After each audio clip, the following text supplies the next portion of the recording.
Hello all, welcome back to our channel. Today we are going to practice cloze test based on CGL previous year questions. The CGL tyre में पूछे गए questions पर based test की आज practice करेंगे. So let's start. ऊपर आप इसे read कर लीजिए first cloze test. फिर हम attempt करते हैं. Attempt कीजिए first blank. Second, आप एक बार वीडियो को पॉज करके रीड कर लीजिएगा. Third,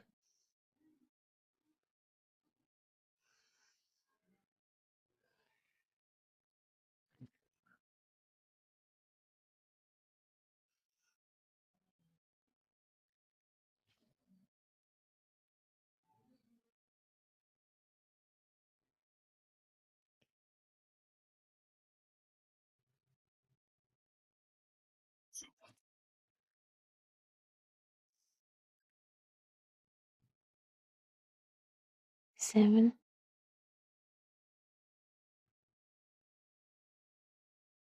8,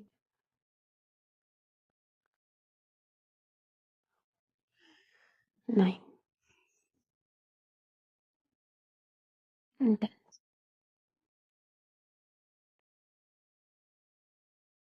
So स्वयं को अपने ब्लैंक्स अटेम्प्ट कर लिए होंगे. अब एक बार हम इस टेस्ट को डिस्कस करते हैं. Temptations of one kind or another lure everyone. एक या दूसरी तरह का टेम्पटेशन का मतलब होता है प्रलोभन, लालच. लालच कुछ strong desire to do something specially wrong. कुछ जब बहुत कुछ करने का मन करे स्पेशली कुछ गलत, तो उसे हम कहते हैं टेम्पटेशन. मतलब होता है प्रलोभन या फिर लालच. टेम्पटेशन एक या दूसरी तरह का हर किसी को ल्यूर करता है, मतलब अट्रैक्ट करता है. ल्यूर मतलब अट्रैक्ट करता है. The important thing is that them from gaining a foothold in our dash. सबसे ज़रूरी चीज़ क्या है कि उनको डैश किया जाए from gaining a foothold in our dash. Is to preventing them is prevented. prevent. देखो यहाँ इस है, इसके साथ यहाँ तो हम पैसिव लगाएंगे, ऐसे वॉइस का यूज़ करेंगे, एनजी फॉर्म का यूज़ करते हैं. तो इस प्रिवेंटेड तो होगा नहीं. इस सेंटेंस अगर आप पूरा क्लोज टेस्ट देखो तो प्रेजेंट टेंस में जा रहा है. प्रेजेंट टेंस में जा रहा है और यहाँ पे पैसिव वॉइस भी नहीं है. तो important thing is prevented them. किसी चीज़ को प्रिवेंट करना है तो एक्टिव वॉइस में जा रहा है सेंटेंस, प्रिवेंटेड नहीं होगा. तो important thing is prevent them भी नहीं कर सकते क्योंकि इसके साथ हम आईएनजी का यूज़ करते हैं, इसके साथ और की फर्स्ट फॉर्म तो यूज़ नहीं कर सकते. इज टू प्रिवेंटिंग भी नहीं हो सकता, आंसर हो जाएगा is to prevent. The important thing is to prevent them from gaining a foothold in our dash, in our minds, bodies, eyes, souls. हम उन्हें बचाएं, प्रिवेंट करें, रोकें उन्हें जड़ हो जाने से. गेनिंग अ फुटहोल्ड की वो बैठ जाए हमारे दिमाग में बैठने से हमें उन्हें रोकना है ना. कि जो लालच है, strong desire to do something wrong, जो टेम्पटेशन है कि वो जड़ ना हो जाए, हमारे दिमाग में बैठ ना जाए, उससे हमें उसे प्रिवेंट करना है. So foothold in our minds. Next देखिए, as soon as we detect the first dash of temptation, जैसे ही हमें किसी टेम्पटेशन के डैश मिलते हैं, मैसेजेस, साइन, कोड्स, सिंबल्स. क्या मिलेंगे हमें किसी से टेम्पटेशन के? मैसेज मिलेगा, कोई संदेश तो नहीं देगा टेम्पटेशन के लिए. कोड्स भी नहीं, कोई कोड लैंग्वेज की बात नहीं हो रही है. सिंबल भी नहीं. जैसे ही हमें टेम्पटेशन के साइन मिलेंगे, as we detect the first signs of temptation. Simple का मतलब तो चेंज हो गया. फर्स्ट साइन, जैसे हमें संकेत मिलता है कि कोई टेम्पटेशन आ रही है हमारे दिमाग में, वी शुड बिकम वॉचफुल. मतलब हमें वॉचफुल मतलब क्या होता है? अलर्ट होना चाहिए, केयरफुल रहना चाहिए. एंड डैश और अटेंशन और नॉवल थॉट्स, और अपनी अटेंशन को, अपने ध्यान को बदल देना चाहिए, दूसरी तरफ कर देना चाहिए, अच्छे विचारों की तरफ. एंड डैश और अटेंशन, टर्न, रिवॉल्व, चेंज या ट्विस्ट. रिवॉल्व तो हम कहते हैं earth revolves around the sun, revolution revolve, तो नहीं करना हमें टेंशन। चेंज और टेंशन होगा या टर्न और टेंशन? टर्न और टेंशन, क्योंकि हमें अपना ध्यान मोड़ देना चाहिए, टर्न कर देना चाहिए, टेंशन को दूसरी तरफ ले जाना चाहिए। तो आंसर टर्न हो जाएगा। ट्विस्ट का मतलब तो मरोड़ना होता है, जैसे शी ट्विस्टेड द रोप, या ट्विस्ट तो मरोड़ने को कहते हैं, तो ये भी नहीं होगा, आंसर हो जाएगा टर्न। टर्न और अटेंशन टू गुड और नॉर्मल थॉट्स, हमें अच्छे विचारों की तरफ अपना ध्यान मोड़ देना चाहिए। Dash we wait till the temperature becomes too dash, we are likely to fail. Dash we wait unless if whether until, हम अगर वेट करते हैं कि टेम्पटेशन बहुत ज़्यादा डैश हो जाए, तो क्या हो, एक कंडीशन बताई जा रही है यहाँ पे, तो आंसर हो जाएगा इफ वी वेट, अगर हम इंतज़ार करें कि टेम्पटेशन और ज़्यादा डैश हो जाए, स्ट्रॉन्ग, बर्ली, फीबल, वीक। तो फीबल का मतलब भी वीक होता है, वीक का मतलब भी वीक हुआ, तो अगर वीक हो सकता है तो फीबल भी हो सकता है, तो ये दोनों ही नहीं होंगे। वैसे भी यहाँ लिखा है if we wait till the temptation होगा यहाँ पे, temptation becomes too dash we are likely to fall, अगर हम उसको वो डैश होने तक का वेट करते हैं तो हम हार जाएंगे। परली का मतलब धुंधला होता है, तो ये भी नहीं होगा, आंसर हो जाएगा स्ट्रॉन्ग। अगर हम कुछ नहीं करते, अगर हम वेट करते हैं कि टेम्पटेशन है बहुत ज़्यादा स्ट्रॉन्ग हो जाए, और ज़्यादा पक्की हो जाए, so we are likely to fail, तो हम हार सकते हैं, सो स्ट्रॉन्ग हो जाएगा। Playing with the temptation dash to welcoming it, अगर हम टेम्पटेशन के साथ खेलते हो, अमाउंट्स, अमाउंट, अमाउंटेड, अमाउंटिंग, देखो पैसेज क्लोज टेस्ट जो है प्रेजेंट टेंस में जा रहा है, तो अमाउंटेड तो होगा नहीं, पास्ट टेंस, अमाउंट भी नहीं हो सकता कि प्लेइंग विद द टेम्पटेशन, या सिंगुलर सब्जेक्ट है ना, प्लेइंग विद टेम्पटेशन की बात हो रही है, तो यहाँ सिंगुलर सब्जेक्ट है तो सिंगुलर वर्ब आना चाहिए, अमाउंट प्लूरल वर्ब भी नहीं आएगा, अमाउंटिंग भी नहीं लगा सकते क्योंकि आईएनजी तो हम इज़एमआर के साथ यूज़ करते हैं, ये इज़एमआर तो है नहीं ब्लैंक से पहले, तो आंसर हो जाएगा amounts, playing temptation amounts to welcoming it. अगर आप टेम्पटेशन के साथ खेलते हो तो उसे बढ़ावा देते हो, तो उसको आप एक तरह से उसका स्वागत कर रहे हो, वेलकम कर रहे हो। In fact, the safest dash is to avoid situation in which we may be tempted. तो सबसे सेफ तरीका है वो ये है कि ऐसी सिचुएशंस को ही अवॉइड करो जहाँ पे आप टेम्पटेड हो सकते हो। The safest item, track, object, thing, क्या होना चाहिए आंसर? The safest, सबसे आसान तरीका ये है, जो सबसे सेफ तरीका ये कि ऐसी सिचुएशन को ही अवॉइड है जहाँ पे आप टेम्पटेड हो सकते हो। तो सेफेस्ट कोई ऑब्जेक्ट तो है नहीं, ट्रैक तो खेल नहीं रहे किसी, कोई आइटम भी नहीं, आंसर होगा thing.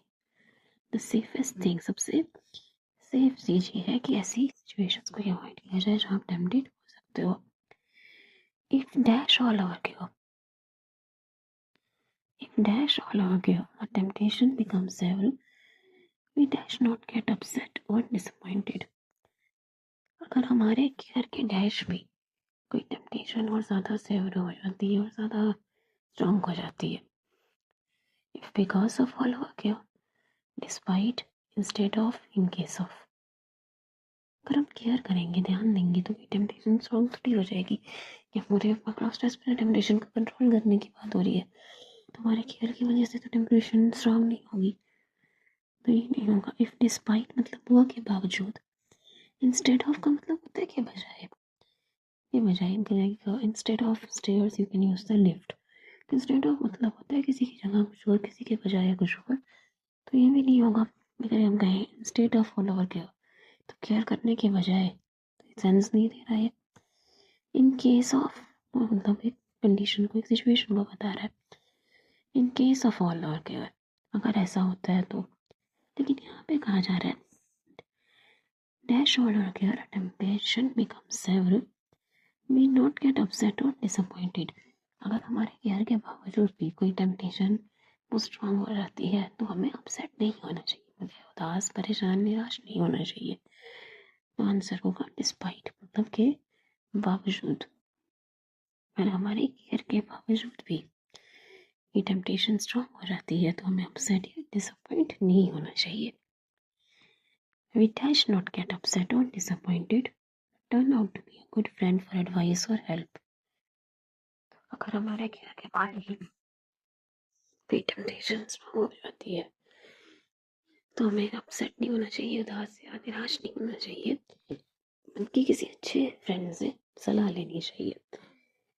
So we not get upset or disappointed. Good, would, might या should. क्या कहना चाह रहा है सेंटेंस के हमें अपसेट नहीं होना चाहिए.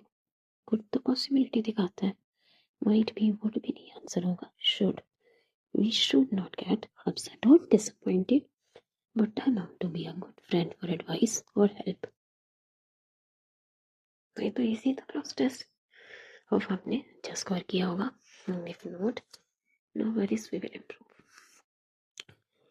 फर्स्ट का answer to prevent, second minds, third science, early science of temptation, fourth था टर्न, फिफ्थ इफ कोई कंडीशन बता रहा था temptation become strong, seventh amounts, eight का आंसर थिंग था, नाइन डिस्पाइट, और आंसर लास्ट टेंथ का आंसर शुड. जब डिस्पाइट के बाद कई बार जो कंफ्यूजन होता है, डिस्पाइट के बाद हम ऑफ का यूज नहीं करते, इंस्पाइट ऑफ का यूज करते हैं. इंस्पाइट ऑफ का मतलब भी होता है के बावजूद, के बावजूद. तो डिस्पाइट और इंस्पाइट ऑफ दोनों का एक ही मतलब होता है. डिस्पाइट के बाद हम ऑफ का यूज नहीं करते, इंस्पाइट के बाद हम ऑफ का यूज करते हैं. इंस्पाइट ऑफ कहो, डिस्पाइट कहो, एक ही बात है. दोनों का मतलब होता है कि बावजूद. चलिए नेक्स्ट देखिए, इस क्लास टेस्ट को रीड कीजिए, अटेम्प्ट कीजिए. फर्स्ट का आंसर देखो.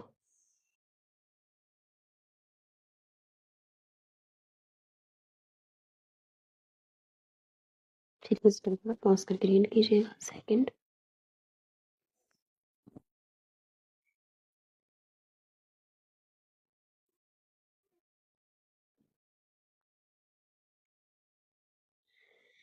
Third,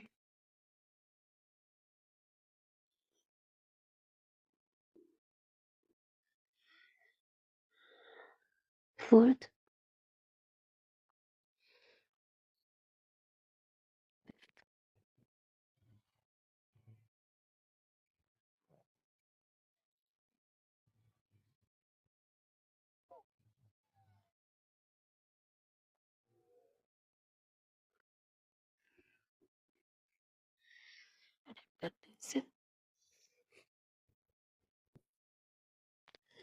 The endurance of the crowds lining the coronation road was most commendable. endurance का मतलब क्या होता है? टॉलरेंस, बर्दाश्त शक्ति. जो क्राउड की बर्दाश्त शक्ति थी, जो भीड़ की बर्दाश्त शक्ति थी. लाइनिंग द कोरोनेशन रोड मतलब जो राज्याभिषेक के समय जो कोरोनेशन हो जाता है ना, राज्याभिषेक के समय जो भीड़ थी, जो उनकी सहन शक्ति थी, जो उनकी बर्दाश्त शक्ति थी, वो कमेंडेबल थी. मतलब प्रशंसा योग्य थी, काबिलियत थी, प्रशंसनीय थी, ठीक, कमेंडेबल थी. Socked, chilled and sleepless. Socked मतलब भीगे हुए, चिल्ड ठंड से कांपते हुए, एंड स्लीपलेस बिना नींद पूरी किए हुए. Dash remained wonderfully good tempered. Crowd का जो बिहेवियर था वो बहुत अच्छा था इन सब बातों के बावजूद भी. Dash remained wonderfully good tempered. We, they, he, it. किसकी बात कर रहे हैं हम? एंडोरेंस ऑफ क्राउड्स, क्राउड की बात कर रहे हैं तो क्या यूज करेंगे? प्रोनाउन दे. हमारी बात थोड़ी कर रहे हैं. ही भी नहीं आंसर हो जाएगा. They remain wonderfully good tempered मतलब वो लोग हुए थे, ठंड से कांप रहे थे, कि नींद भी पूरी नहीं हुई थी, फिर भी उनका बिहेवियर बहुत अच्छा था. And when the procession finally dash they cheered all heartedly. ठीक है, जब प्रोसेशन मतलब जब राज्याभिषेक की शुरुआत हुई, जब वो जलसा शुरू हुआ, finally dash they cheered whole heartedly, उन्होंने पूरे दिन से होल हार्टेडली चीयरिंग भी की. When the procession finally appeared, entered, joined, finished. जब फिनिश ही हो गया देखो पहले तो वो वेट कर रहे थे ना, माइनिंग द कोरोनेशन और राज्याभिषेक के लिए वो भीड़ जमा हुई थी, तो राज्याभिषेक फिनिश होने पे थोड़ी चीयर करेंगे। When the procession finally joined, भी नहीं ज्वाइन तो नहीं किया, procession finally appeared, जब वो जलसा वहां से निकला, जुलूस निकला, तो उन्होंने बहुत चेयरिंग भी की। The great merit of a dash crowd is that its members remains individual. एक डैश क्राउड की एक मेरिट है, सबसे अच्छी एडवांटेज है, जो उसके मेंबर्स हैं वो इंडिविजुअल्स रहते हैं। Of a dash crowd, Indian, Asian, French, British, किस क्राउड की बात हो रही है? तो थोड़ा आगे बढ़ते हैं, हमें समझ आएगा, तभी हम पहले फर्स्ट ऐसे एक बार रीड करते हैं। It is dash characteristics of the British culture that British people, यहाँ किस क्राउड की बात की जा रही है? ब्रिटिश, आंसर हो जाएगा ब्रिटिश। इसमें तो मैं बस आगे 2 लाइन पढ़ के इसका आंसर मिल जाता, इसमें हमको ज़्यादा सोचना भी नहीं था। Its members remain individuals. It is dash characteristics of the British culture that British people can collect in crowds. Moreover, perhaps only therefore. क्या ये ओनली करेक्टरिस्टिक है ब्रिटिश कल्चर की? करेक्टरिस्टिक की तो बात नहीं कर रहे। मोरेवर, मोरेवर का मतलब होता है जब एडिशनली कुछ कहा जाए, तो ये भी नहीं होगा। देयरफॉर का मतलब तो होता है इसलिए ऐसा हुआ, तो हम कोई कंडीशनिंग कोई रीज़न नहीं बता रहे। सो आंसर होगा it is perhaps characteristics of the British culture. ये शायद ये संस्कृति की एक कैरेक्टरिस्टिक है that British people can collect in crowds, कि जो ब्रिटिश लोग हैं वो भीड़ में जमा हो सकते हैं, can collect into crowds, dash don't turn into mobs, जो मॉब्स में कन्वर्ट नहीं होती। का मतलब क्या होता है? भड़की हुई जनता को मॉब कहा जाता है, एंग्री क्राउड, ये जो भड़की हुई जनता है उनको मॉब कहते हैं। तो यहाँ ये कहना जा रहा है कि जो ब्रिटिश पीपल है वो भीड़ में इकट्ठा तो हो सकते हैं, पर वो मॉब नहीं बनते, मतलब वो भड़की हुई जनता नहीं बनते, वो एकदम से गुस्सा नहीं हो जाते। हर कोई इंडिविजुअल बन के रहता है, क्राउड में अच्छे से रहता है। यही कहा जा रहा है। Characteristics of the British culture that British people can collect into crowds, dash don't turn into moves, whom, which, who, that, किसकी बात कर रहे हैं? क्या मॉब में कन्वर्ट नहीं होती? क्राउड, क्राउड के लिए हम कौन सा रिलेटिव प्रोनाउन यूज करेंगे? क्राउड की बात की जा रही है, तो आंसर होगा which don't turn into mobs. First answer they, second appeared, third British, fourth perhaps, and last fifth answer which हो जाएगा। इजी तो ये भी। सेकंड फर्स्ट एज पार्टनर है, कंट्रीब्यूशन सेरेमनी की बात की जा रही है, और ब्रिटिश ब्रिटिश क्राउड की यहाँ पे तारीफ की गई है, उनके गुड टेम्पर की, उनकी बिहेवियर की, जो उन्हें प्रॉब्लम्स थी उसके बाद भी वो गुस्सा नहीं हुए, शांति से वेट करते रहे, और उन्होंने चेयरिंग भी की। जो फर्स्ट क्लोज टेस्ट हमने पढ़ा वो बात कर रहा था टेम्पटेशन की, ऐसे अपने टेम्पटेशन को, डिजायर को कंट्रोल कर सकते हैं, किसी अच्छे दोस्त से सलाह ले सकते हैं, उसको ज़्यादा स्ट्रांग ना बनने दें, ऐसे सिचुएशंस को अवॉइड करें जहाँ पे हम टेम्पटेड हो सकते हैं। ठीक है, सो ये सारी क्लोज टेस्ट आपके प्रीवियस मेंस एग्जामिनेशन में पूछे गए हैं। सो होप आपको इस वीडियो से हेल्प मिली हो। Thank you everybody, thanks for watching, all the best for your exams, thank you.